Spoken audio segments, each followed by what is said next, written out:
ఎవరికి ఆనందాన్ని ఇస్తాయి? చేసేవాడికి, చూసేవాడికి, వినేవాడికి, అందరికీ ఆనందాన్ని ఇస్తాయి.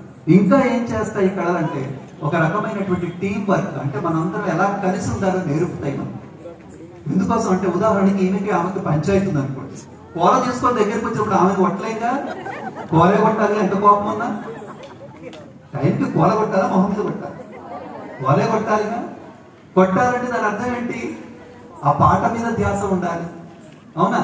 అవి చేసేటువంటి నాట్యం మీద, భంగిమ మీద ధ్యాస ఉండాలి. చెప్పే మాస్టర్ ఏం చెప్తున్నారో వినాలి తప్ప నా ఎదురుగుండా వచ్చినటువంటి వాళ్ళు నా మిత్రుడా శత్రుడా అనుకోవడానికి వీళ్ళు. ఉదాహరణకి చాలా దగ్గర ఆమె స్నేహితుడు వదిలొచ్చింది అనుకో, 4 కోళ్ళు వేయొచ్చింది, టపటప వేయకూడదుగా. తాళం ప్రకారం ఒకటే వెయ్యాలి. అంటే దాని అర్థం ఏమిటి అంటే మనలో ఉన్న అహంకారాలు, మమకారాలు, ద్వేషాలు ఇవన్నీ తొలగింపజేసి మనం అందరం చాలా ఇట్లా ఉంటే ఎంత బాగుంది కదా అనిపిస్తుంది.